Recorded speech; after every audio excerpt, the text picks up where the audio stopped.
हिमाचल सिंह, आपका स्वागत है हमारे चैनल पर। इस महामारी में पूरी दुनिया कोरोना वायरस से लड़ रही है, लेकिन वही कांग्रेस किस तरीके से झूठ पर झूठ फैलाने में बिजी है। इससे पहले भी कांग्रेस ने कई ऐसे झूठी पोस्ट की, झूठ फैलाया, बरगलाया, लेकिन अब एक ऐसा उन्होंने झूठ फैलाया है जो प्रधानमंत्री नरेंद्र मोदी के बारे में है। आपको बता रहे हैं कि कांग्रेस ने एक वीडियो डाली और उस पे उन्होंने कैप्शन लिखा कि बहरी है सरकार, जाओ उस तक आवाज पहुंचाएं, होकर एकजुट उसे हिंद की ताकत दिखाएं। और उसमें उन्होंने जो वीडियो डाली है उसमें किस तरीके से एक फोटो ली गई है जो प्रधानमंत्री मोदी की है और पीछे एक महिला खड़ी हुई है। इस तरीके से दिखाया गया है कि प्रधानमंत्री मोदी ऐशो आराम की जिंदगी में मस्त है, लेकिन सच्चाई कुछ और है।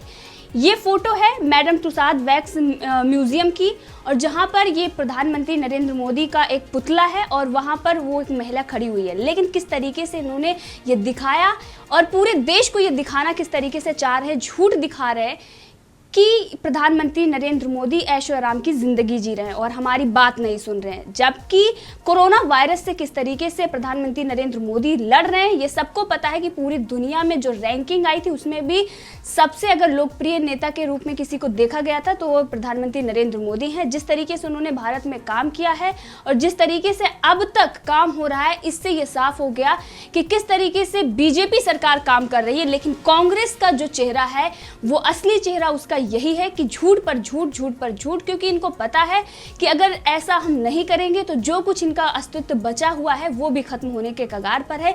इसीलिए ये बरगलाना चाहते हैं। लेकिन आज सोशल मीडिया के जमाने में सबको पता है और गूगल होने के बाद तो किसी से ये छुप नहीं सकता कि सच्चाई क्या है, तुरंत सच्चाई सामने आ जाती है। कांग्रेस का झूठ जैसे उन्होंने डाला वैसे ही पकड़ा गया।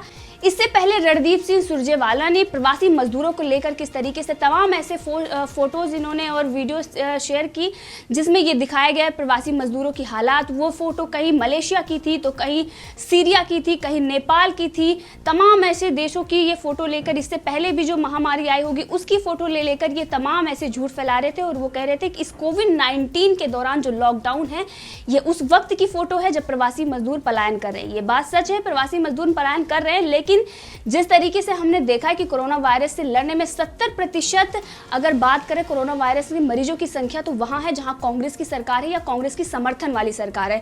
पलायन अगर कहीं से हो रहा है तो सबसे ज्यादा महाराष्ट्र, राजस्थान, छत्तीसगढ़ ऐसे राज्यों से हो रहा है जहां पर कांग्रेस की या कांग्रेस से समर्थन से चलने वाली सरकार है। तो कांग्रेस पूरी तरीके से नाकाम हो गई है। लेकिन सोशल मीडिया पर यह किस तरीके से झूठ फैलाती है। रेलवे के बारे में इन्होंने झूठ फैलाया कि एक व्यक्ति की मृत्यु हो गई, एक महिला की मृत्यु हो गई, उसको खाना नहीं मिला, जबकि वो सारी सामने आ गई सच्चाई कि उसकी तबीयत खराब थी। एक जो महिला थी, रिश्तेदार उसके बता रहे थे कि उसकी महिला की तबीयत खराब थी, उसे खाना पानी सब कुछ मिला।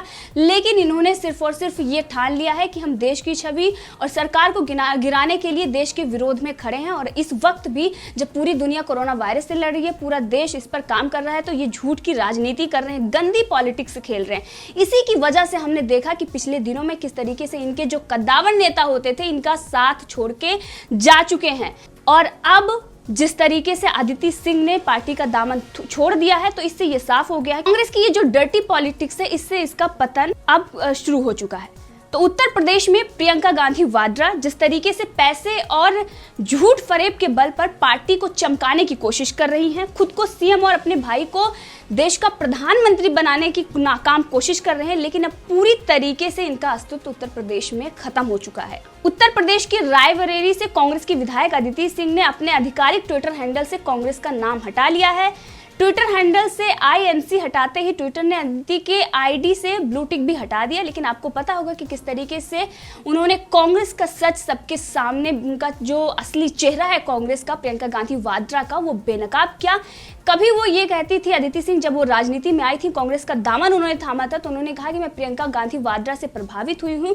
लेकिन उसके बाद ऐसा क्या कुछ हुआ कि कुछ सालों के अंदर ही, यानी 2-3 साल के अंदर ही पार्टी से उन्होंने अपना मुख मोड़ लिया। तो ये दिखाता है कि पार्टी किस तरीके से जो दिखाती है वैसा है नहीं, दिखता कुछ और है और अंदर कुछ और है। ये तो कांग्रेस वालों को ही पता होगा कि किस तरीके से उनके पार्टी में काम होता है। लेकिन जिस तरीके से लोग उनसे विमुख हो रहे हैं ये दिखा रहा है कि प्रियंका गांधी वाड्रा, राहुल गांधी और सोनिया गांधी सिर्फ और सिर्फ झूठ और फरेब पे टिके हुए हैं। जो हमने पहले भी कई बार कहा है कि जिस तरीके से ये झूठ बोल रहे हैं इनका अस्तित्व अब खत्म होने वाला है। अगर इनका कोई रियल नाम लेता उस पर एफआईआर दर्ज करवा देते। तमाम ऐसी चीज़ें होती है जब प्रियंका गांधी वाड्रा, राहुल गांधी और सोनिया गांधी जिस पर ये सवाल खड़े करते हैं। इनके पार्टी में कोई किसी को भी गाली दे दे, अगर वो हिंदू, आरएसएस या बीजेपी के खिलाफ बोल रहा है तो बोलने दिया जाता है, लेकिन अगर इनका सच कोई दिखाता है तो ये पार्टी से उसको तुरंत निकाल देते हैं। तो जिस तरीके से अदिति सिंह ने ये किया है, ये भी कहा जा रहा है कि अदिति सिंह इस कदम को मध्य प्रदेश के पूर्व कांग्रेस नेता ज्योतिरादित्य सिंधिया के नक्शे पर,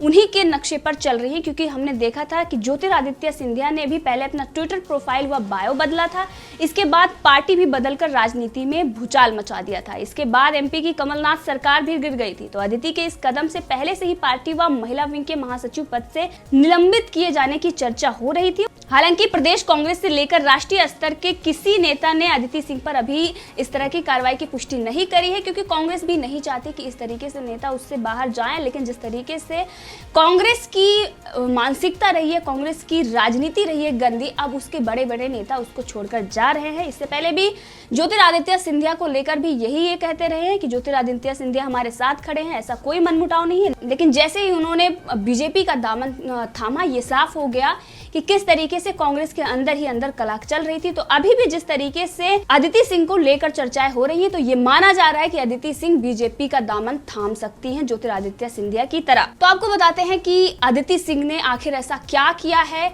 जिससे कांग्रेस की सच्चाई सामने आई है। केंद्र सरकार ने पिछले साल अगस्त माह में जब जम्मू कश्मीर से आर्टिकल 370 व धारा 35 ये हटाया था, तो कांग्रेस विधायक अदिति सिंह ने पार्टी लाइन से इतर सरकार का खुलकर समर्थन किया था। और इसके बाद बीते दिनों जब कांग्रेस महासचिव प्रियंका गांधी ने यूपी में श्रमिकों के लिए 1000 बस चलाने के लिए योगी सरकार से अनुमति ली थी और उसके बाद सियासी घमासान मचा था, तो अदिति पार्टी के खिलाफ ही बयान देकर उन्होंने भूचाल मचा दिया था। तो जिस तरीके से इन्होंने 1000 बसों का घोटाला किया था वो सामने आया था, उस पर अदिति सिंह ने अपनी खुलकर राय रखी थी और उन्होंने कहा था कि आपदा के इस वक्त ऐसी निम्न सियासत की क्या जरूरत।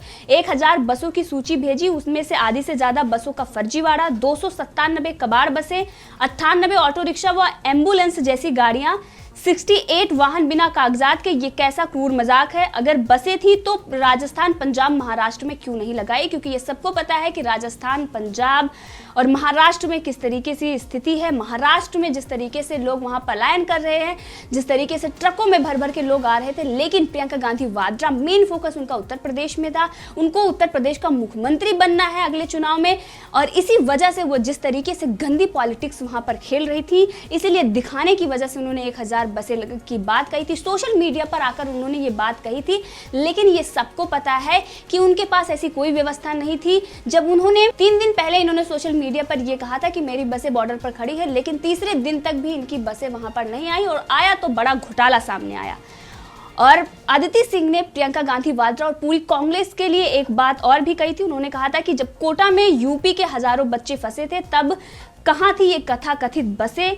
तब कांग्रेस सरकार इन बच्चों को घर तक तो छोड़िए, बॉर्डर तक ना छोड़ पाई। तब श्री योगी आदित्यनाथ जी ने रातों रात बसें लगाकर इन बच्चों को घर पहुंचाया। खुद राजस्थान के सीएम ने भी इसकी तारीफ की। तो लंबे समय से कांग्रेस को बेनकाब करती आ रही हैं अदिति सिंह, चाहे कांग्रेस की घटिया पॉलिटिक्स हो या देश विरोधी गतिविधियां। अदिति सिंह ने कांग्रेस का विरोध किया है। आर्टिकल 370 हटाए जाने पर भी देश की अखंडता के साथ खड़ी रही। उन्होंने कांग्रेस का विरोध भी किया था इस मामले में, और अब उन्होंने खुद को कांग्रेस से अलग भी कर लिया है। तो अदिति सिंह कभी प्रियंका गांधी से प्रेरित होकर ही, जैसे मैंने आपको बताया, कांग्रेस में आई थी, और कांग्रेस की सच्चाई जानने के बाद और जमीनी स्तर पर जब उन्होंने काम किया और जब उनको पता चला कि कांग्रेस की नीतियां क्या है, तो उन्होंने कांग्रेस की नीतियों का विरोध करना शुरू कर दिया।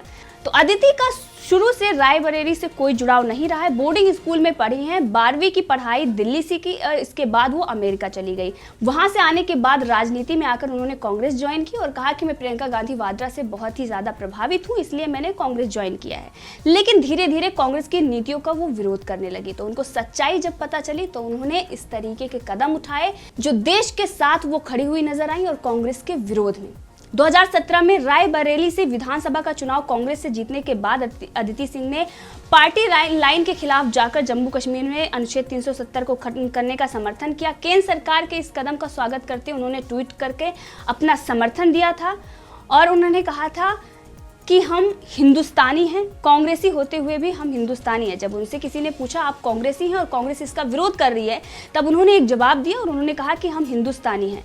तो जिस तरीके से उन्होंने ये दिखाया कि हिंदुस्तानी है अगर, तो वो हिंदुस्तान के सपोर्ट में खड़ा रहेगा और कांग्रेस जो जिस चीज का विरोध कर रही है वो हिंदुस्तानी नहीं हो सकती। इनके इस ट्वीट से ये अंदाजा लगाया जा सकता है। वहीं जब उत्तर प्रदेश सरकार की भाजपा सरकार ने महात्मा गांधी की 150वीं जयंती को यादगार बनाने के उद्देश्य से संयुक्त राष्ट्र द्वारा निर्धारित सस्टेनेबल डेवलपमेंट गोल्स पर चर्चा करने के मकसद से यूपी विधानसभा का 48 घंटे का विशेष सत्र बुलाया था, जहां इस सत्र का विपक्षी दलों ने बहिष्कार किया था। वहीं अदिति सिंह ने शामिल होकर कांग्रेस को करारा झटका दिया था और कहा था कि आज गांधी जयंती और मैंने अपने निर्वाचन क्षेत्र के विकास के बारे में बात की है। इस दौरान पीने के पानी व बिजली की समस्या पर भी चर्चा की है। मुझे लगता है कि अपने क्षेत्र की समस्याएं उठाने का अच्छा मौका है। मैंने आर्टिकल 370 पर भी अपने मन की बात कही। मुझे जो सही लगा वही आज मैंने कहा। लोगों ने विकास के लिए मुझे वोट दिया है। पार्टी मेरे बारे में जो फैसला करेगी मुझे मंजूर है, लेकिन मुझे लगता है कि मैंने जो किया वो सही किया। तो उन्होंने पार्टी की जो मानसिकता है और जिस तरीके से पार्टी की जो गंदी कांग्रेस पॉलिटिक्स खेलती है और जिस तरीके इसकी तुष्टीकरण की राजनीति है और सिर्फ झूठ और फरेब की राजनीति करती है, उससे इतर उन्होंने देश का समर्थन किया और ये कहा जो मुझे सही लगा और जिस तरीके से जो सही था उसका मैंने समर्थन किया। और हमने देखा कि बसों के घोटाले पर भी उन्होंने योगी आदित्यनाथ की सराहना की, जिस तरीके से वो काम कर रहे हैं। तो इससे ये चीज दिखाई दे रही है अदिति सिंह ऐसी नेता हैं जो सच के लिए डटकर सामने खड़ी रहने वाली हैं और कांग्रेस को बेनकाब समय समय पर वो करती आ रही हैं। अदिति सिंह ने गांधी जयंती पर पार्टी के व्हिप का उल्लंघन करते हुए यूपी विधानसभा के विशेष सत्र में हिस्सा लिया था, जैसे कि मैंने बताया। उसके बाद पार्टी ने उन्हें नोटिस भी भेजा था। हालांकि कांग्रेस विधायक ने इस नोटिस को ठेंगा दिखा दिया था। जिस तरीके से उन्होंने नोटिस भेजा था उसको अदिति सिंह ने कोई तवज्जो नहीं दी।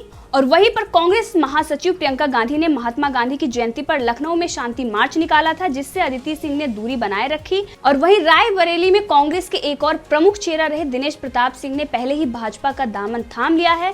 और मध्य प्रदेश में सबने देखा कि कांग्रेस के महासचिव ज्योतिरादित्य सिंधिया ने भी यही किया और वहां भी सरकार गिर गई। तो ये साफ नजर आ रहा है कि प्रियंका गांधी की अब डर्टी पॉलिटिक्स यूपी में नहीं चलने वाली है। और जिस तरीके से मध्य प्रदेश में हुआ कि ज्योतिरादित्य सिंधिया के जाने के बाद सरकार गिर गई, अब इनका जो मेन मकसद था उत्तर प्रदेश में गंदी राजनीति करके लोगों को बरगलाने का, वो पूरी तरीके से नाकाम हो गई है, पूरी तरीके से बेनकाब हो गई हैं, क्योंकि उनके जो कद्दावर नेता थे जो ऐसा काम कर रहे थे इनका दामन छोड़कर जा चुके हैं। तो अदिति सिंह ऐसी नेता हैं जिन्होंने सच के लिए कांग्रेस को छोड़ दिया, क्योंकि कांग्रेस सिर्फ और सिर्फ झूठ पर टिकी हुई है।